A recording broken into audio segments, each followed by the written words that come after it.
al 23. Este es el testimonio de Juan. Cuando los judíos enviaron de Jerusalén sacerdotes y levitas para que le preguntase: ¿tú quién eres? Confesó y no negó. Si no confesó: yo no soy el Cristo. Y le preguntaron: ¿qué pues? ¿Eres tú Elías? Dijo: no soy. ¿Eres tú el profeta? Y respondió: no. Le dijeron: pues, ¿quién eres para que demos respuesta a los que nos enviaron? ¿Qué dices de ti mismo? Dijo: yo soy la voz de uno que clama en el desierto: enderezad el camino del Señor, como dijo el profeta Isaías. Muy bien. Este capítulo 1 es un capítulo sumamente importante y doctrinal. El Evangelio según San Juan es un libro de alta cristología, es decir, que habla mucho acerca de la deidad de Cristo. ¿Y qué significa esa palabra deidad? Significa que Jesucristo es Dios, ¿verdad?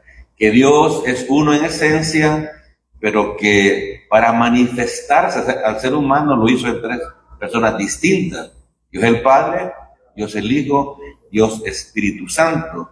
Entonces, hermano, de eso llegamos a la conclusión que Dios el Hijo se encarnó, vino a este mundo, como explicó muy bien el hermano Chelo, ¿verdad? De que vino a morir por nuestros pecados. Alfredo le iba a decir yo, pero Alfredo es apodo, ¿verdad?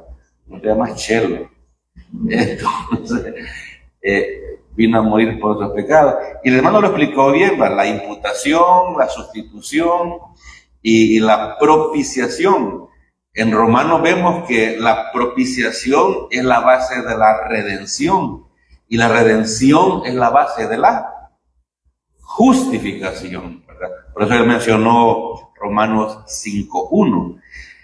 Entonces, hermano, Juan, el Evangelio de Juan, todos los libros de la Biblia son importantes, ¿verdad? Pero Juan se enfatiza en presentar a Cristo como Dios y también enfatiza bastante en la salvación por la gracia de Dios, por la fe sola.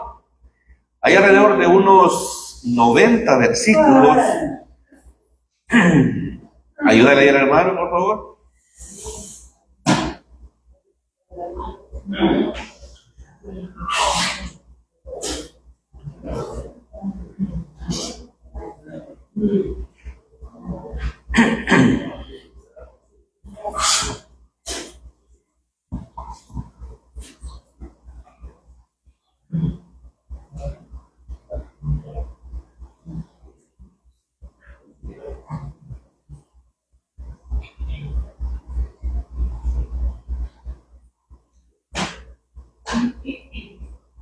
Ya te sabe, ¿verdad?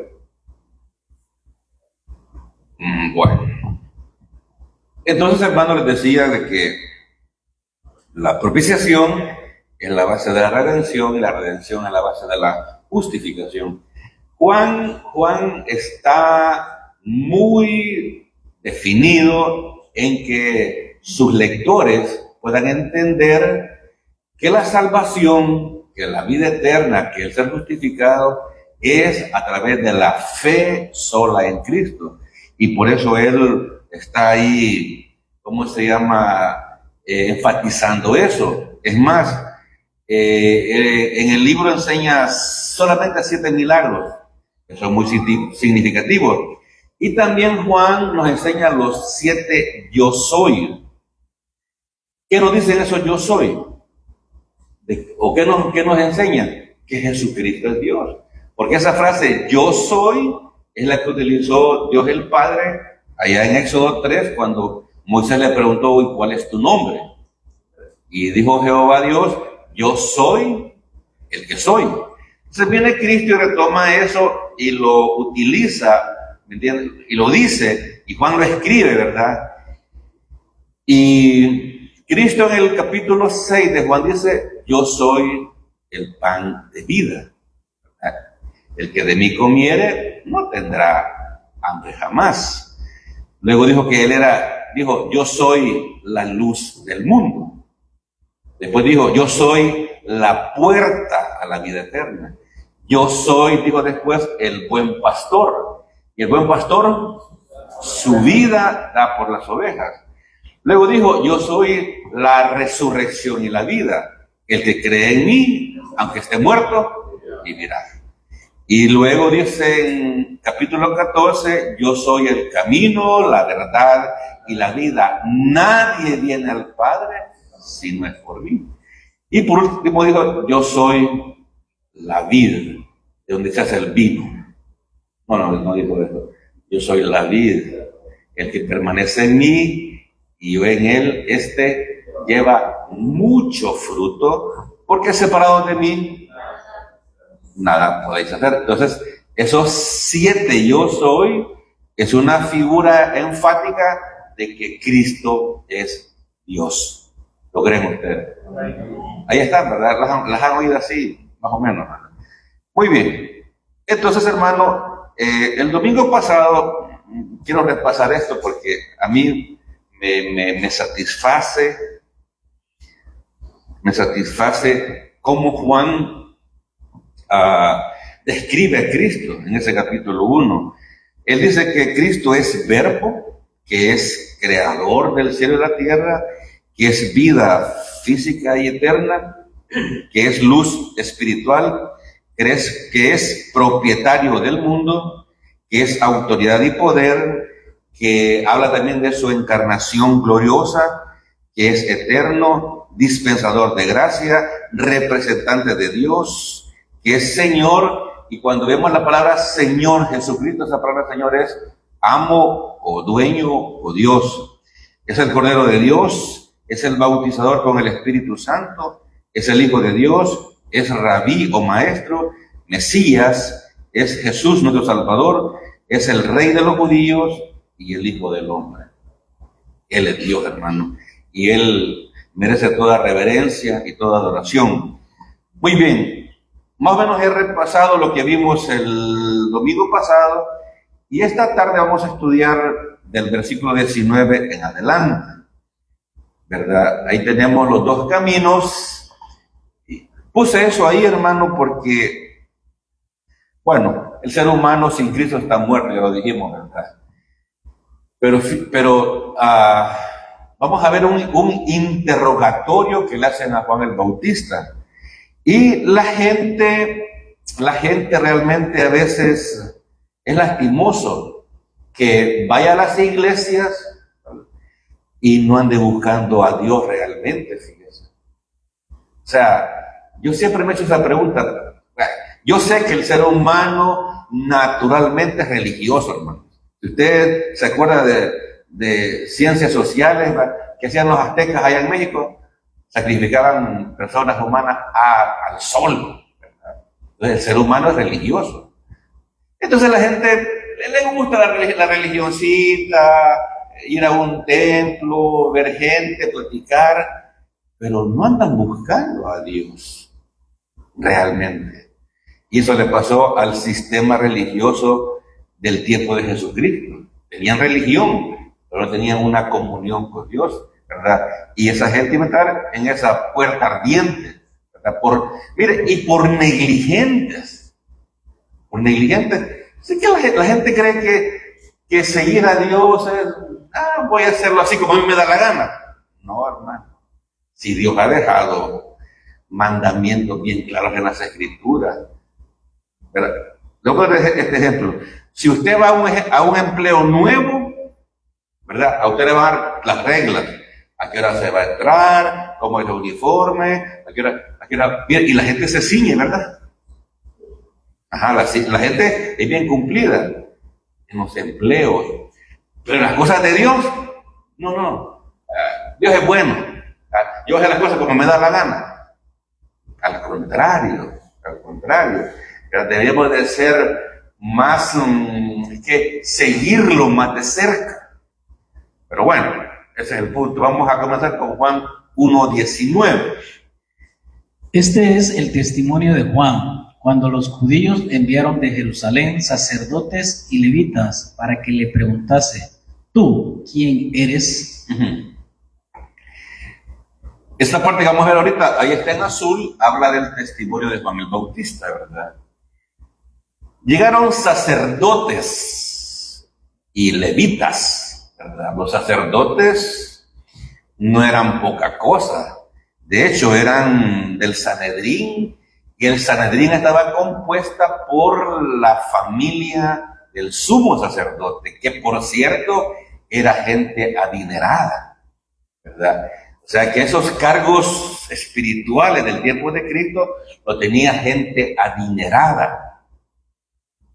Ahora usted entiende por qué algunos empresarios económicamente poderosos hoy son pastores, porque les gusta a la gente mandar, ¿verdad? Y como tienen empresas, de ahí mandan, fundan una iglesia y siguen mandando. Entonces siempre el poder económico, mire, se mete en las áreas políticas, en las áreas religiosas. Es que poderosos caballeros con dinero, ¿verdad? Entonces, el sistema religioso judío del tiempo de Cristo estaba tomado por gente impía, adinerada, y no es peor pecado tener dinero, ¿verdad? Sino que le gustaba mandar, le gustaba la gloria de los hombres, que la gente los admire, ¿verdad? Entonces, Juan, ¿cómo era Juan? Juan Bautista. Juan era un levita, hijo de Zacarías, primo de Jesucristo, y sirvió como su precursor profético. Qué currículum, ¿verdad? Si Juan era levita, significaba que Juan Bautista podía ser un sacerdote de la nación de Israel, pero no. Él escogió servir a Jehová, ¿verdad? Porque el papá de él, Zacarías, él estaba sirviendo en el templo, ¿verdad? Cuando el ángel se le aparece y él queda mudo. Entonces el papá, Zacarías era un sacerdote, y como era de la tribu de Leví, solo de la tribu de Leví podían ser sacerdotes. Usted lo sabe, ¿verdad? Entonces ese era Juan, hijo de Zacarías, primo de Cristo, 6 meses mayor que Cristo, ¿verdad? Y precursor profético. Arrepentíos porque el reino de los cielos se ha acercado, dijo Juan. Y también Cristo predicó lo mismo, y la gente buscó a Cristo Jesús, hermano. Lo que le estoy diciendo, la gente es religiosa. Mire, ya es peligroso que usted venga a esta iglesia de sana doctrina, donde queremos que usted se salve, pero usted piense que se puede salvar porque ya tiene religión, la iglesia bíblica de Jerusalén. Amén. No, hermano. Nadie se salva por asistir a una iglesia. Y eso le cuesta decirlo a los predicadores descuidados que no estudian. O sea, es por la sangre redentora de Cristo derramada en la cruz que todos nuestros pecados pasados, presentes y futuros fueron perdonados. Y alguien pregunta, mire, ¿y por qué repiten eso tanto aquí usted? Que no tienen otro sermón que predicar. ¿Cómo no? Tenemos muchos sermones en esa computadora. Pero nos interesa que usted se salve. Cuando usted tenga seguridad de salvación, no va a sentir aburrido de eso. Lo va a oír como buena noticia. Que toda esta semana cometimos varios pecados, y ahora que venimos acá nos dicen que ya Cristo los pagó en la cruz del Calvario. ¿Es eso refrescante? Claro que sí, claro que sí. Entonces, pero tenemos algo más por ahí. Judíos, el título usado por Juan para el judaísmo y sus líderes religiosos oficiales. Sí, Juan en su libro utiliza esa palabra, no se refiere a la población de los judíos, de los israelitas, sino principalmente a los líderes del judaísmo. Repito, hermano, el judaísmo era la religión oficial del tiempo de Cristo. El judaísmo era aquella religión que quería obligar a los creyentes allá en Galacia que se circuncidaran. O sea, los judíos amaban su religión, el judaísmo, y querían imponérsela a los gentiles en Galacia y también a los colosenses, ¿verdad? Y hermano, y el hecho de que alguien se circuncidara a un gentil, automáticamente, según la cultura judía, ya ese hombre era judío, ya no era gentil, era judío porque se había circuncidado. Entonces, esa es una religión perversa que aún existe ahora, hermano, y siempre siguen negando a Cristo. ¿Entienden? Muy bien. Sacerdotes y levitas. Esto puede referirse al Sanedrín, el principal grupo religioso de la nación judía. Sí, estaba compuesta por 70 ancianos, entre comillas, ¿verdad? Gente poderosa económicamente, y eran los dirigentes eclesiásticos o espirituales de la época. Bien, vamos a leer en el siguiente diapositiva, versículos 19 y 20. Este es el testimonio de Juan, cuando los judíos enviaron de Jerusalén sacerdotes y levitas para que le preguntase: ¿tú quién eres? Confesó y no negó, sino confesó: yo no soy el Cristo. Miren la pregunta: ¿tú quién eres? Yo soy Juan, pude haber dicho, ¿verdad? Pero Juan sabía que andaban averiguando si el Mesías ya había venido. Y hermano, si se acuerdan en Mateo, cuando llegaron aquellos astrólogos a buscar al Mesías, ya tenían muchas señales. O sea, miren, cuando yo leo las Escrituras, más que todos los Evangelios, yo veo que esta gente tuvo muchas señales, como la gente hoy en día, ¿verdad?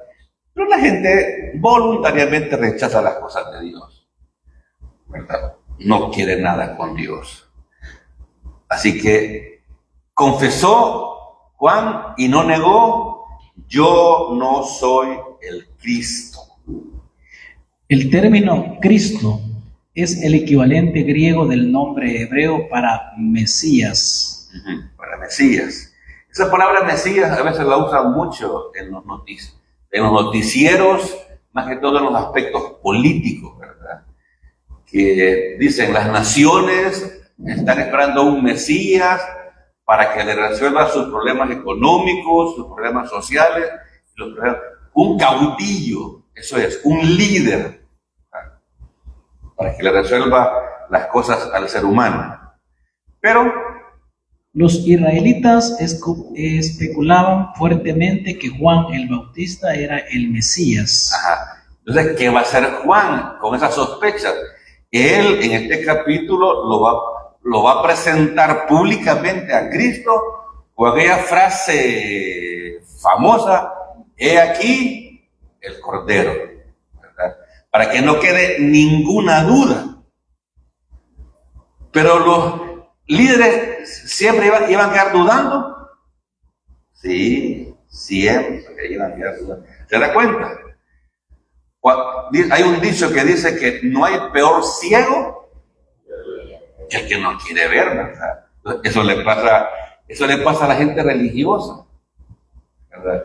Aquí le hablamos de la importancia de creer el Evangelio, ¿verdad? En cada culto de domingo, por si se me olvida, que no se me olvida, ¿verdad? Aquí hay un hermano que le recuerda y le refresca el Evangelio. ¿Para qué? Para que se salve, para que obtenga la vida eterna, para que si usted muriera esta noche y le preguntara al Señor: ¿y tú realmente tienes vida eterna?, ¿qué contestaría usted? Yo tengo iglesia, posiblemente, ¿verdad? Muy bien, Juan 1:21 dice: y le preguntaron: ¿qué pues? ¿Eres tú Elías? Dijo: no soy. ¿Eres tú el profeta? Y respondió: no. ¿Eres tú Elías? ¿Por qué asociaban a Juan con Elías? Por la vestidura, ¿verdad? También por la forma fogosa, valiente y temeraria de predicar. Ellos sabían que había una profecía de que Elías iba a venir. Iba a venir un hombre con las características del profeta, ¿verdad? El profeta, ¿cuál profeta? ¿Qué profeta? ¿Ah? Ajá, del que habló Moisés. Entonces se da cuenta que estos religiosos no andaban muy perdidos. Tenían algunas pistas, pero no profundizaron en eso. Se quedaron así, vamos a ver qué ocurre, ¿no, hermano? Con Dios, ¿me entiendes? Las cosas no son, vamos a ver qué ocurre, vamos a esperar en la providencia de Dios. No. Dios, Hijo, se encarnó, vino a esta tierra, ¿verdad? Es más, Él dijo, como dijo el hermano Alfredo, consumado es. Yo ya hice una obra completa y todo suficiente. Y ahora nos corresponde a nosotros buscar, así como buscamos las cosas del mundo. Pero dijo Pablo, pongan la mirada en las cosas de arriba, no en las de la tierra. Pero nosotros no hacemos caso, miren. Seguimos bien terrícolas. Seguimos bien terrícolas, bien empecinados en las cosas de la tierra. No. Y ese versículo es significativo, hermano. Es bien diplomático. Suena espiritual, ¿verdad? Busquen las cosas de arriba. Mira, hermano, ese es un mandamiento, no es una sugerencia. No es una sugerencia. Entonces, ¿qué implica eso? Que hay que buscar más de Dios, ¿verdad? No se conforme con este cultito, ¿verdad? Hay mucho de Dios para usted, pero hay que buscar, hay que buscar, para no usar otra palabra y que se me malentienda.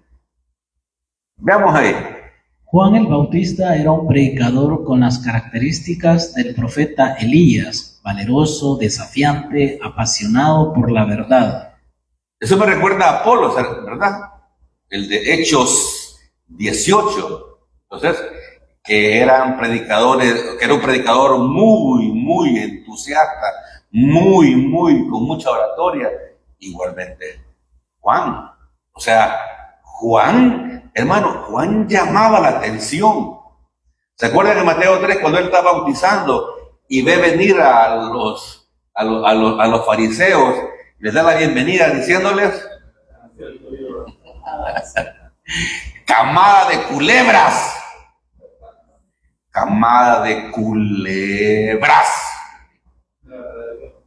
Una traducción. Generación de víboras. Mire, o sea, ¿por qué Juan dijo eso, hermano? Porque esos individuos lo estaban haciendo con una actitud hipócrita. Ellos estaban ahí, llegaban a espiar a Juan, no buscando al Mesías verdadero. Pero lo recibe con esas palabras de aliento, ¿verdad? Muy cariñoso el Juan. ¿Qué dice Deuteronomio 18:15? Profeta, de en medio de ti, de tus hermanos, como yo te levantará Jehová tu Dios, a él oiréis. Esas palabras salieron de los labios de Moisés, profeta, ¿verdad? Entonces, en cierta forma, los judíos sabían que un profeta iba a venir, ¿verdad? Un profeta de en medio de ti, de tus hermanos como yo, como los judíos aún hoy en día adoran mucho a Moisés, no se dan cuenta que el profeta ya vino y que el profeta es Jesucristo, ¿verdad? Y hay judíos perversos que en las redes, ¿cómo se llama? Blasfeman de Cristo, pero no vamos a darle caso a eso. Juan 1:22. Le dijeron: pues, ¿quién eres para que demos respuesta a los que nos enviaron? ¿Qué dices de ti mismo? Fíjense, ¿quién eres para que demos respuesta a los que nos enviaron? O sea, ellos no andaban buscando, ellos andaban haciendo un mandado. Sí. ¿Se da cuenta? Que la gente se pone un disfraz espiritual. No le interesan las cosas de Dios. A veces la gente llega a una iglesia porque quiere que su problema se resuelva, o su enfermedad se sane, o su matrimonio se reconstruya. Esa es motivación equivocada, hermano. Buscad primeramente el reino de Dios. Y estas cosas, las básicas que están en ese pasaje, alimentos, os serán añadidos. ¿Verdad? Esa es una muestra, ¿verdad? Dios solamente promete techo y comida y vestir en ese pasaje. Pero es importante la enseñanza de que hay que buscar a Dios, ¿verdad? Hay un pasaje aquí en Juan donde unos griegos, bueno, está mejor el ejemplo de, ¿se acuerdan en Hechos 8? Un hombre que viene desde África, el etíope eunuco. ¿Qué le movía a ese individuo a dejar su comodidad en África? Él era ¿cómo se llama? Un hombre de gobierno, líder del gobierno en Etiopía. Tenía sed de Dios, hermano. Es el punto. Y agarró su carruaje, su guardaespaldas, y fue a Jerusalén a adorar, buscando al Dios vivo y verdadero. Imagínense. Y nosotros acá, algunos hermanos creen que queda muy lejos la iglesia para venir al culto de la tarde. No, es que hoy va a llover, hermano. Estamos invierno, no tengo sombría, hermano. Es un ejemplo nada más. El etíope eunuco. Les iba a decir el ejemplo de unos griegos ahí en este libro de Juan, que llegan a buscar a Jesucristo. Gente con sed de Dios, pues. Gente con sed de Dios. Así como el siervo, ¿verdad? Busca de las aguas. Así clama, ¿quién? De verdad. De verdad. Así en serio. No, es que se oye bonito el salmo, ya lo sabemos de memoria. Pero qué bueno que sea esa una realidad. O sea, sería buenísimo para cada creyente que eso fuera una realidad, ¿verdad? Y esa es la voluntad de Dios, hermano. De hecho. Así que estos individuos los mandaron, ¿verdad? Juan negó enfáticamente que él fuera el Mesías o Elías o el profeta. Juan era la voz. Juan era la voz, ¿verdad? ¿Te conoce la profecía? Juan era la voz, ¿verdad? Muy bien. Estos religiosos, en su ignorancia, agotaron rápidamente sus preguntas. No les interesaba mucho. Ellos andaban haciendo un mandado a ver cuánto les habían dado por ir a preguntarle a Juan. Ya habían cumplido, ¿verdad? Y rápidamente se le agotan las preguntas. Eso nos lleva a Juan 1:23, dice Juan el Bautista. Dijo: yo soy la voz de uno que clama en el desierto, enderezad el camino del Señor, como dijo el profeta Isaías. Ajá. ¿Dice algo ese versículo, hermano? Aquí, hermanos, no es nuevo, ¿verdad? Yo los entiendo, ¿eh? ¿Qué onda es ese versículo?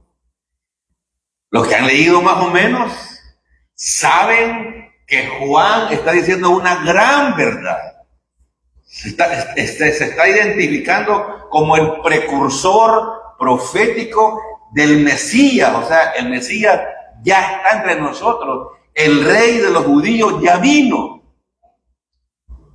Pero no hay peor ciego que no quiere ver, ¿verdad? Juan está mencionando Isaías 43, que dice: voz que clama en el desierto, preparad camino a Jehová, enderezad calzada en la soledad a nuestro Dios. Ahora ve que era muy claro lo que Juan estaba diciendo, ¿verdad? Está diciendo que le había venido a preparar camino a Jehová, a Dios. hijo, ¿verdad? A enderezarle el camino para que él caminara sin ningún tropiezo. Pero no quisieron ver, no quisieron darse cuenta, no quisieron ser humildes, sintieron que ya no iban a ser líderes del sistema religioso de la época. ¿Sabe, hermano? ¿Sabe por qué mucho predicador insolente va a hacer que la gente que lo oye se pierda y se vaya al infierno? Porque hay gente que piensa en sus objetivos personales, en su agenda personal, en él tener una mejor posición económica. No le interesan las personas. Y las personas también no tienen ese corazón como el del etíope de buscar a Dios. No, dice, ya tenemos aquí un líder, un pastor conocido, un pastor famoso. Y confían en el pastor, fíjense. Y pueden los pastores salvar, hermano. Al contrario, ¿verdad? Los pastores pueden condenar al no ser claros en predicar el evangelio de la gracia. Pero la gente religiosa y se siente bien cómoda en su religiosidad. Por eso yo enseñaba y estudiando Romanos, no, hombre, Pablo. Cuando dice Romanos 1:16, porque no me avergüenzo del evangelio, porque es poder de Dios para salvación. Más fuertecito, ¿ves? Échale volumen entonces. Porque no me avergüenzo del evangelio, porque es poder de Dios para salvación a todo aquel que cree, al judío primeramente y también al griego. Ahí. ¿En quién tenía la mente Pablo? En el judío. Sabía Pablo que el judío, por su ley mosaica y su religiosidad, iba a ser difícil que pusiese la fe en Cristo. Por eso, yo ayer enseñé Romanos 4. No, hombre.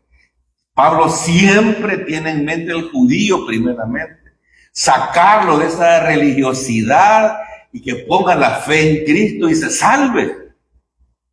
Ahora, hermano, hablar con alguien que va a una iglesia tradicional de la doctrina de la gracia es el equivalente al judío.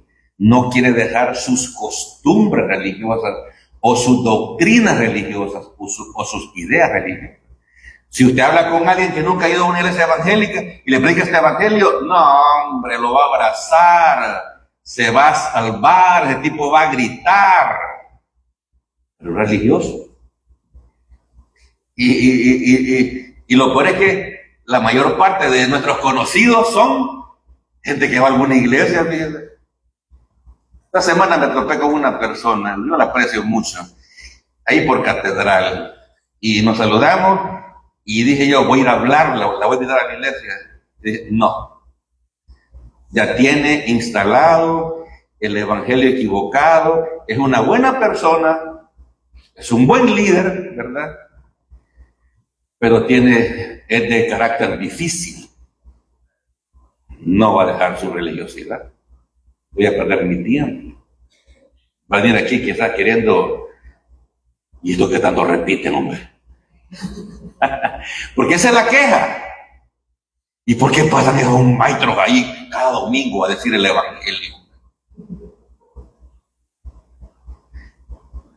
¿Tiene usted 100% de seguridad de que es algo? Por eso lo hacemos. Algunos no contestaron, otros contestaron porque había que contestar, ¿verdad?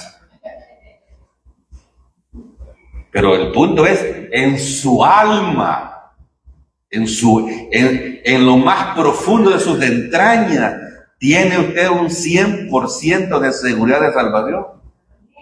Aquí no estamos hablando, venga a la iglesia, venga a los cultos, hermano. No. Vida, vida y vida en abundancia y vida eterna es lo que nos interesa acá. No es tanto que usted venga a los cultos. Esta no es una iglesia religiosa, esta es una iglesia del Evangelio de la Gracia, enfatizada en que la gente se salve y que después decida cómo va a vivir su vida cristiana. No nos metemos en eso. Cada quien decide, ya estamos grandecitos, ¿verdad? Y podemos decidir qué queremos hacer con nuestra vida. Si queremos buscar más de Dios o simplemente seguir envejeciendo en una iglesia. No hay problema. Aquí es un buen asilo, hermano. Aquí en 27 años pasa un montón de gente. Algunos ya están enterrados. Y nunca descubrieron el propósito de Dios para sus vidas. Así que eso me lleva a Juan 1:24. Aquí tenemos una imagen de cómo suponemos que lucía el profeta Elías o su homólogo, ¿verdad? Juan el Bautista. Juan 1:24. Y los que habían sido enviados eran de los fariseos. Ajá. Y los que habían sido enviados eran de los fariseos. Consultando algunas versiones, ¿verdad? ¿Quiénes eran los que estaban más arriba? Los judíos y los sacerdotes y levitas. Son distintos a los fariseos, ¿verdad? Sí. Claro. Era otro grupo. Fíjense bien, aquel grupo era aristocrático o burgués, adinerado. Los fariseos eran en su mayoría gente que venía del pueblo, gente normal, ¿verdad?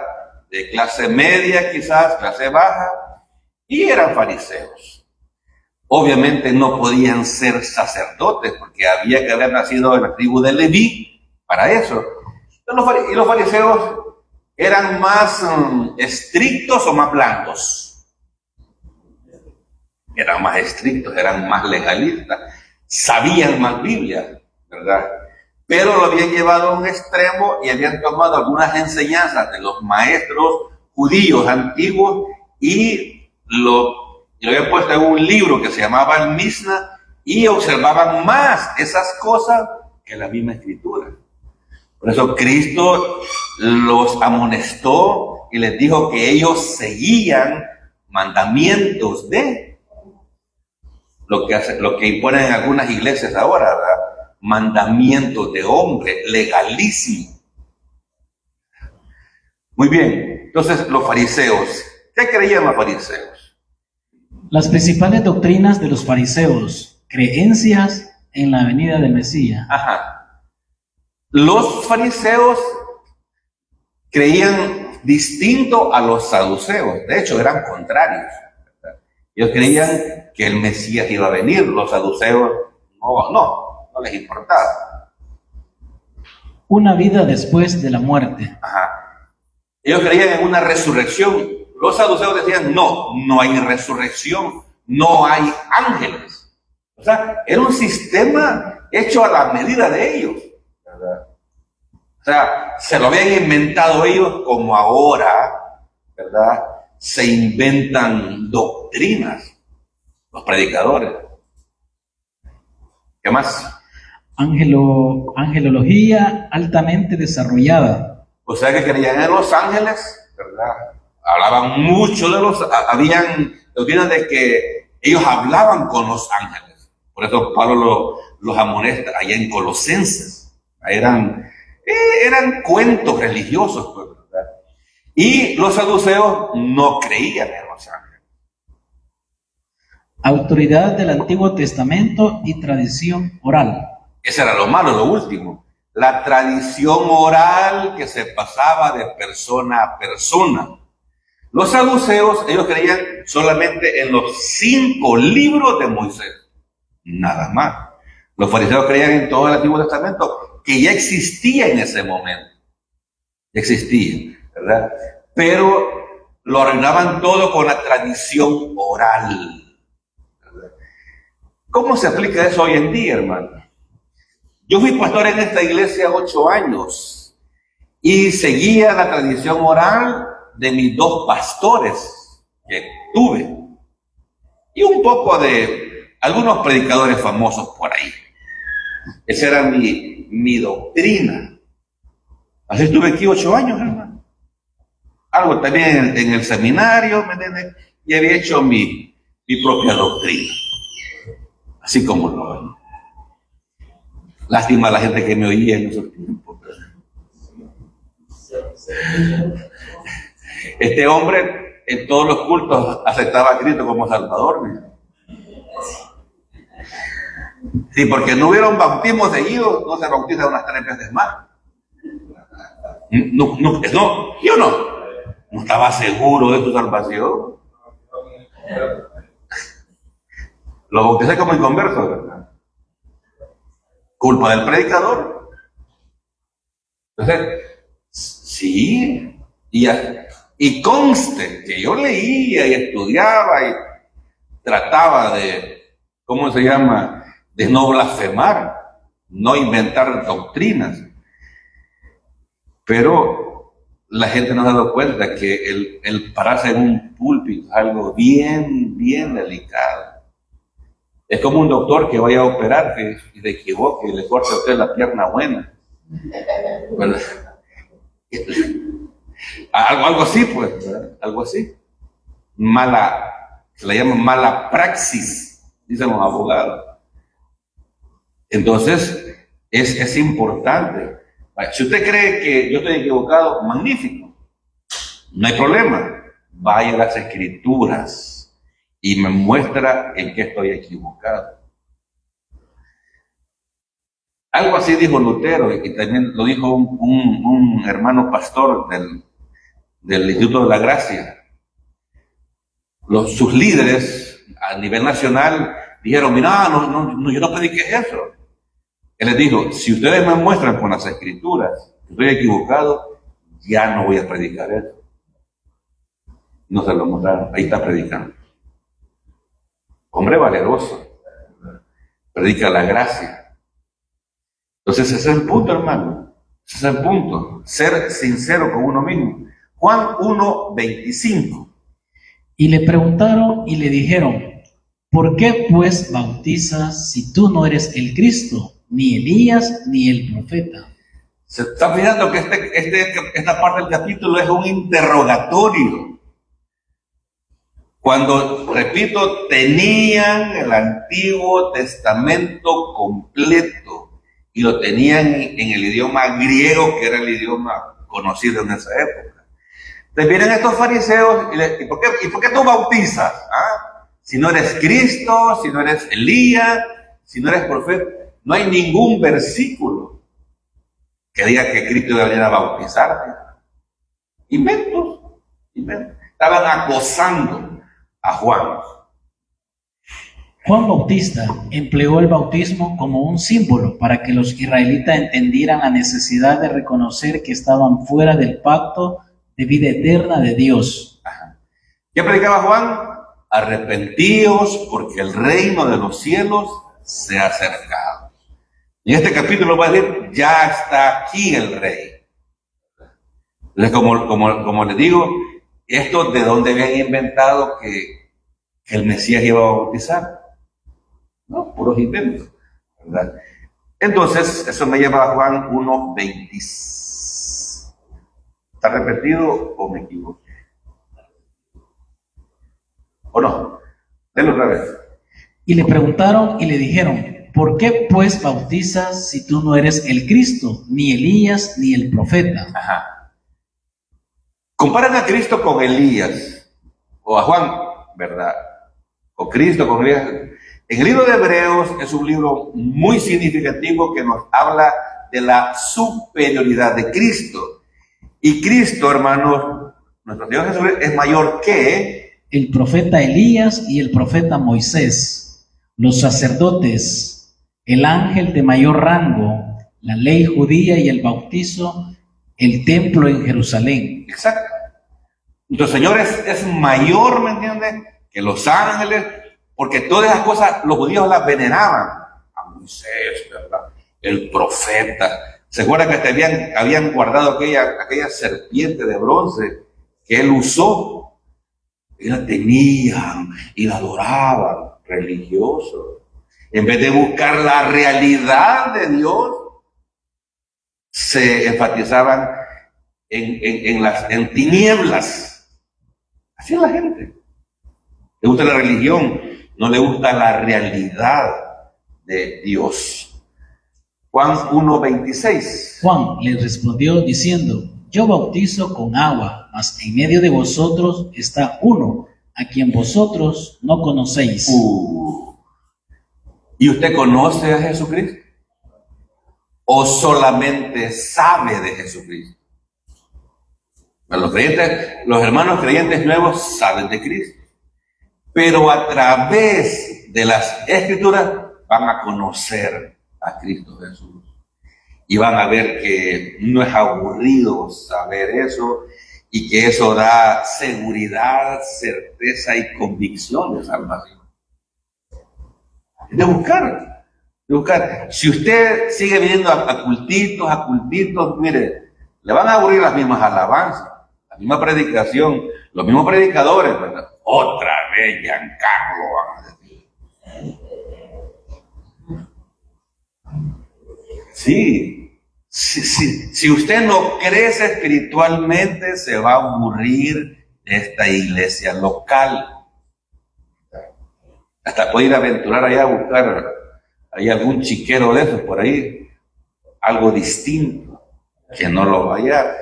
Mire, si usted no es feliz en esta iglesia, me temo que es difícil que lo vaya en otra parte, a no ser que sea la Pacífica.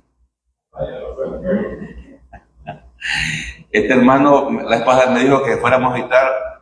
No.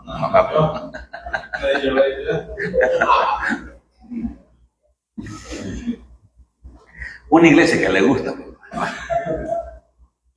Hasta ahí dejémoslo. Entonces, mire hermano, y eso ha sido el problema de mucha gente iglesiera.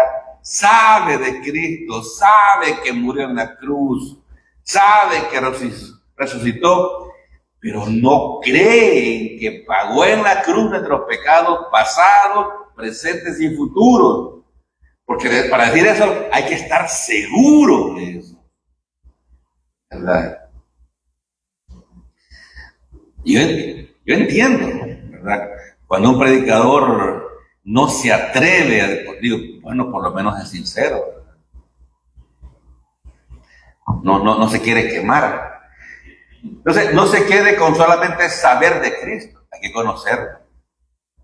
Y en cultos muy poco va a aprender. Si usted no va a las Escrituras, usted no va a crecer espiritualmente. Se lo digo con amor y se lo repito siempre. ¿Qué dice Mateo 3:11? Yo, a la verdad, os bautizo en agua para arrepentimiento, pero el que viene tras mí, cuyo calzado yo no soy digno de llevar, es más poderoso que yo. Él os bautizará en Espíritu Santo y fuego. Ajá.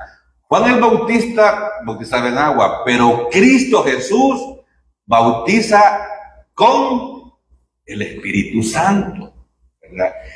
Y mucha gente cuando oye la frase bautismo con el Espíritu Santo, ¿qué se le viene a la mente?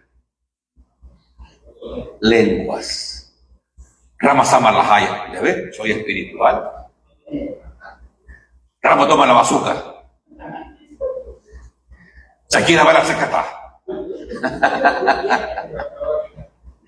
Guaca, guaca. Hermano, óigame bien, cuando usted pone la fe en Cristo, es bautizado con el Espíritu Santo y no tiene que hacer nada. Su acción es pasiva porque el Señor lo hace todo. Entonces, ahí la persona nace de nuevo cuando ejerce su fe en Cristo. Y de ese momento, esa persona ya está capacitada para servir en la iglesia o tomar Santa Cena. Pero por ahí le van a decir, no, vos tenés que hacer esto para tomar Santa Cena. Tenés que hacer esto para servir. No, no es cierto. Entonces, por eso le puse ese versículo. Cristo bautiza con el Espíritu Santo al individuo. Y es lo que a mí me extraña. Si tienen el Espíritu, ¿por qué no anhelan la palabra de Dios que fue inspirada por el Espíritu? ¿Por qué? ¿Por qué? Muy bien, Juan 1:27. Este es el que viene después de mí, el que es antes de mí, del cual yo no soy digno de desatar las correas del calzado. Juan el Bautista, sin intención de parecer humilde, ¿me entiende? De declararse humilde, no, lo dice.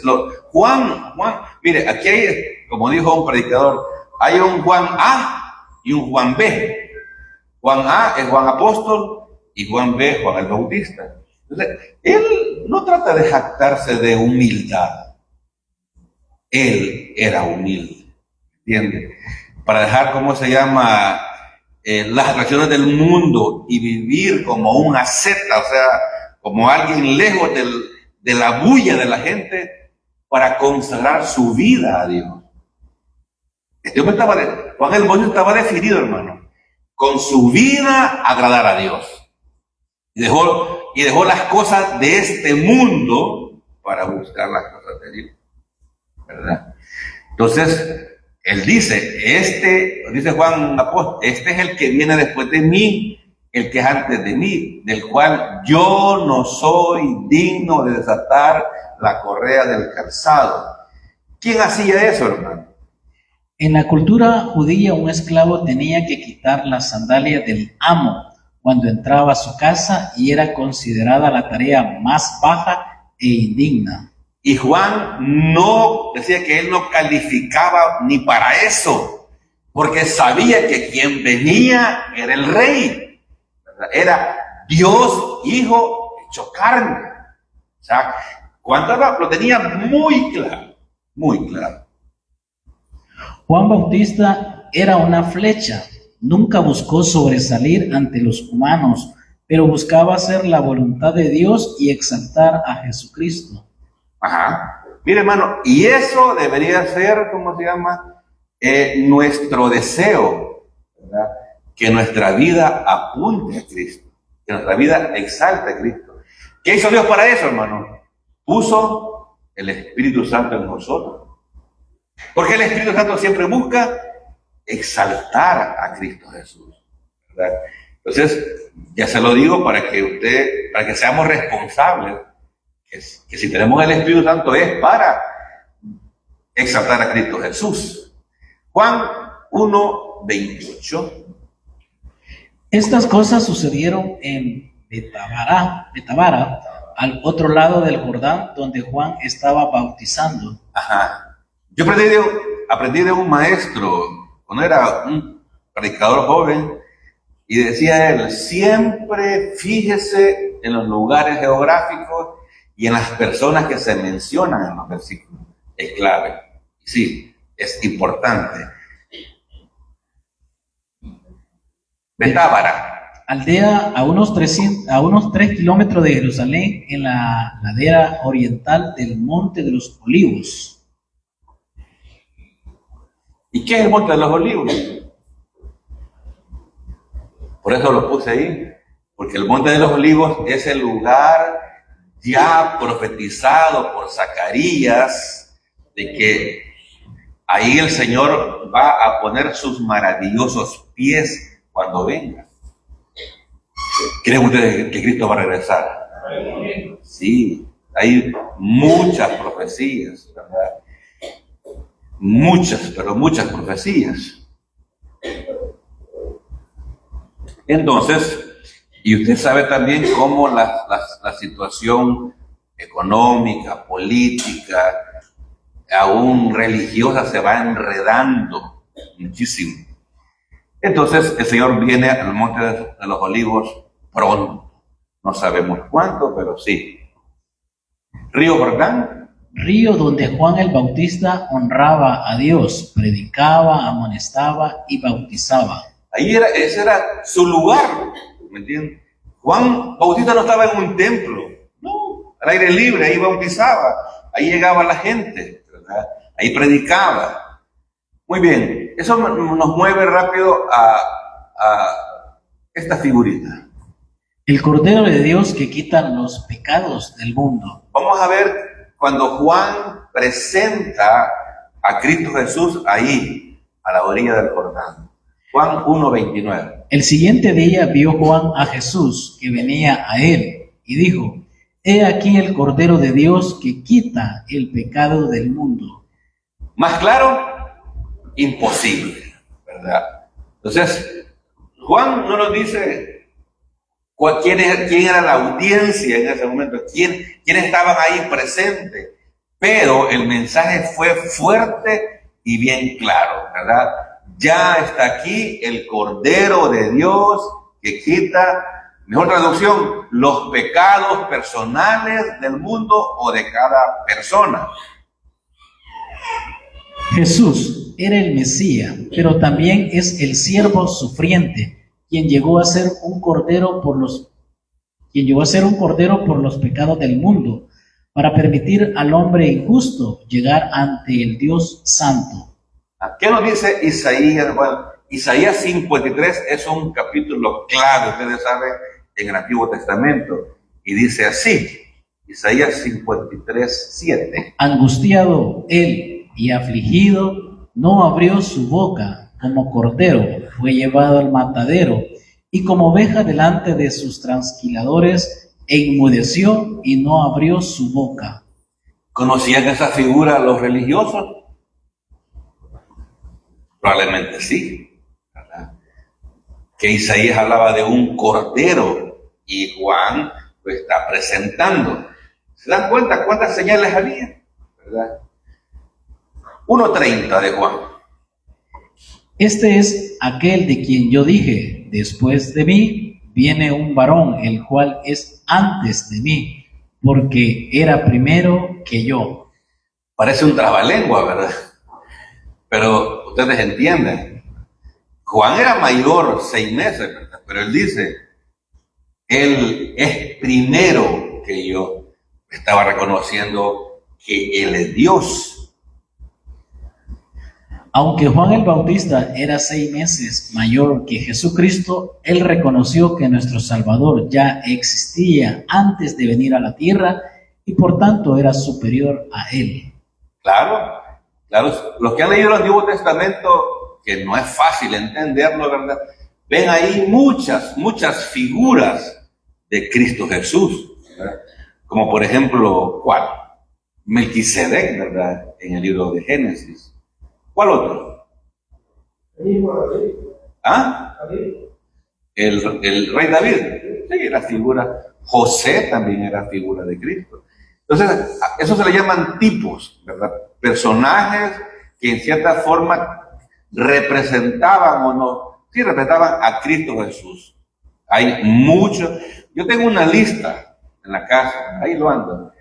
En cada libro de la Biblia hay por lo menos una figura de Cristo Jesús. De hecho, los sacrificios en el templo representaban a Cristo.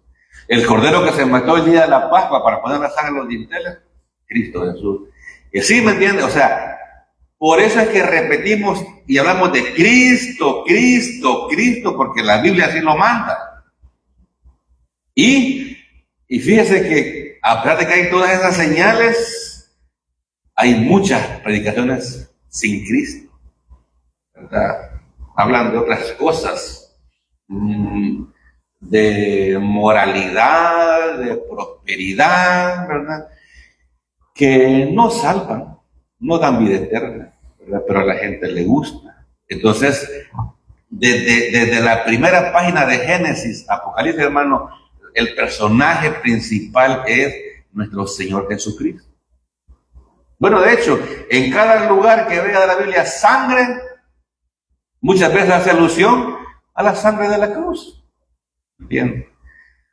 Así que vamos a Juan 1:31. El siguiente día vio Juan a Jesús que venía a él y dijo: He aquí el Cordero de Dios que quita el pecado del mundo. Lo repetí, ¿no? No, es que hay dos veces que lo dice. Aunque Juan era primo de Jesucristo, no conocía a nuestro Redentor como el Mesías o como el varón que venía después de él, aunque había existido antes que él. Ajá. Juan eran primos, no lo conocía como Redentor o Mesías. Él sabía que era rey, nada más. Entonces, el apóstol Juan pudo identificar a este Cordero Pascual como el león de la tribu de Judá. ajá, aquí Juan lo ve como cordero, pero cuando escribe en Apocalipsis, lo ve como así más o menos, miren. Parece contradictorio, ¿verdad? Pero así es la Biblia, ¿verdad? Cordero de Dios y león de la tribu de Judá. Judá era la tribu de donde Cristo vino. Era la misma tribu del rey David, porque el rey David se le prometió que uno de sus descendientes iba a ser rey para siempre en Israel. ¿Se da cuenta? Toda la Biblia señala a Cristo Jesús. Vamos terminando. Juan 1:32. También dio Juan testimonio diciendo: vi al Espíritu que descendía del cielo como paloma y permaneció sobre él. Ajá. Si usted ve, ya no apunta. Espíritu, ahí aparece con una E mayúscula, se refiere al Espíritu Santo. Dios Padre le dio a Juan la revelación de que aquel sobre quien descendía el Espíritu en su bautismo era el que bautizaría con el Espíritu Santo. Ajá. Y quiero enfatizar en eso, hermano, porque religiosamente las personas en las iglesias le dan mayor importancia al bautismo en agua. Algunos hasta creen que hasta que se bautizan en agua ya sí son miembros de la iglesia. No, hermano. En el momento que usted ejerció la fe sola en Cristo solamente, ahí vino el Espíritu Santo a su vida, a vivir permanentemente, completamente y totalmente en usted. Y se puede salir. Claro que no, claro que no. Pablo le recuerda a los hermanitos en Corinto, que eran unos desordenados, ¿verdad?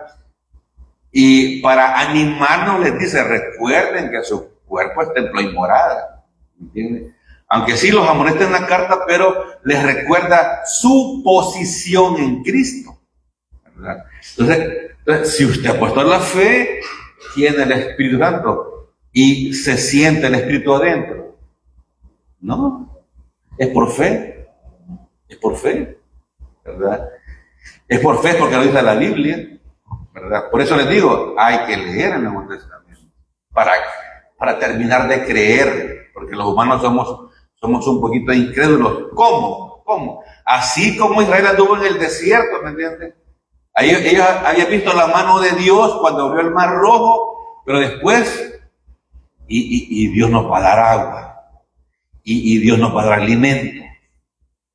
Esa es la tendencia del humano, que aunque seamos creyentes, a veces dudamos, tenemos temores, tenemos dudas. Cuando un no creyente pone la fe en Cristo, Dios, el Espíritu Santo viene para regenerar, bautizar, morar, sellar y dar dones a los redimidos. Entonces se da cuenta que el bautismo en agua nada más es una señal nada más. La realidad es el bautismo en el Espíritu, ¿verdad? Porque usted es regenerado, bautizado, el Espíritu viene a morar en su vida, sellado y da dones para servirle al Señor. Por la gente dice: no, es que el bautismo es agua, dice la gente. Se preocupa por eso. Pero como no les explican que la realidad es en el momento que se ejerce la fe en Cristo. Ahí se nace de nuevo. Ahí se llega a ser hijo de Dios eternamente y para siempre. Y es una imagen ahí, sí. Eso, Cuando usted puso la fe en Cristo, usted fue bautizado, es decir, fue colocado en el cuerpo de Cristo, que es la iglesia. Y la iglesia está constituida por todas las personas que han puesto la fe sola en Cristo. ¿Está usted ahí? Sí, ¿verdad? Ahí fueron a los más bonitos nada más, porque está usted ahí. Muy bien, Juan 1:33. Y yo no le conocía, pero el que me envió a bautizar con agua, aquel me dijo, sobre quién veas descender el Espíritu y que permanece sobre él, ese es el que bautiza con el Espíritu Santo. Yo ya lo enfaticé anteriormente. Entonces, Juan dice que Cristo bautiza con el Espíritu Santo. Mire, a mí me encanta cómo Juan dice esa frase, pero el que me envió a bautizar. ¿Entiendes? Juan lo tenía claro, él recibía órdenes de Dios el Padre, ¿verdad? Y él, como creyente obediente, hacía lo que el Padre decía. La autoridad espiritual del bautismo de Jesucristo es completamente superior al de agua de Juan. Sí, claro, por supuesto. Lo puse ahí porque a veces la gente le toma más importancia, dije, al de agua. El bautismo de Juan en agua era un cuadro o una ilustración del bautismo en el Espíritu Santo. Cuando usted se bautiza en agua, eso es un cuadro que le está diciendo a la congregación, miren, yo he puesto la fe sola en Cristo. No le va a hacer más salvo ni menos salvo, pero sí es una ordenanza, ¿verdad?, de las Escrituras para todo creyente, al igual que la Santa Cena, ¿verdad? Eso no son para creyentes, no son para ser creyentes. Entonces, tenemos que ser responsables, ¿verdad? Cuando usted desee ser bautizado en agua, piénsenlo, y también es importante tomar Santa Cena. Último versículo, 1:34.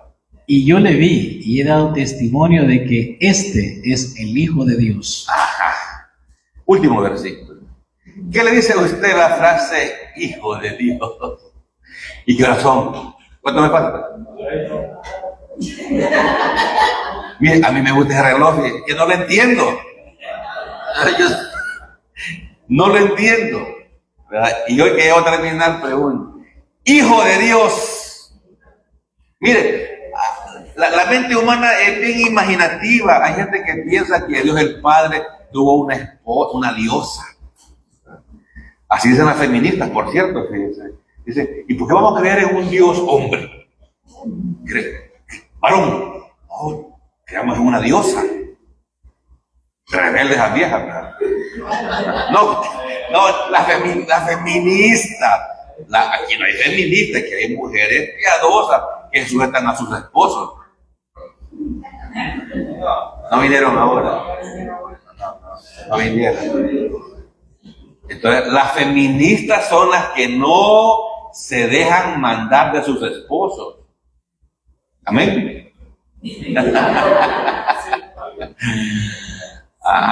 ¿Verdad? Entonces, el punto es de que la gente es imaginativa, cree que Dios, ¿verdad?, conoció una diosa y ahí nació Jesucristo. Y por eso es el Hijo de Dios. No, hermano. Es una figura, porque nuestra mente es finita. La mente de Dios es infinita. Entonces, para darse a entender, el Señor usa ese tipo de lenguaje. Ya le voy a explicar por qué. Entonces, este es el Hijo de Dios, dijo Juan. ¿Entendieron los sacerdotes y levitas la frase el Hijo de Dios? Sí, la entendieron, ¿verdad? ¿Por qué? Dice Mateo 5:18. Por esto los judíos aún más procuraban matarle, porque no solo quebrantaba el día de reposo, sino que también decía que Dios era su propio Padre, haciéndose igual a Dios. ¿Entendió ahora? Mejor esos individuos fariseos entendían esa frase. Que Hijo de Dios está diciendo, yo soy Dios, ¿verdad? Muchos predicadores todavía están en tinieblas con respecto a la doctrina de la deidad de Cristo. Ellos sí lo entendieron. Por eso, hermano, este diagrama nos enseña que Padre no es hijo, Padre es Dios. ¿O sería así? ¿No? Dios es hijo, Dios es Espíritu Santo y Dios es Padre. ¿entendieron, verdad? Cabal. Vamos. Último versículo.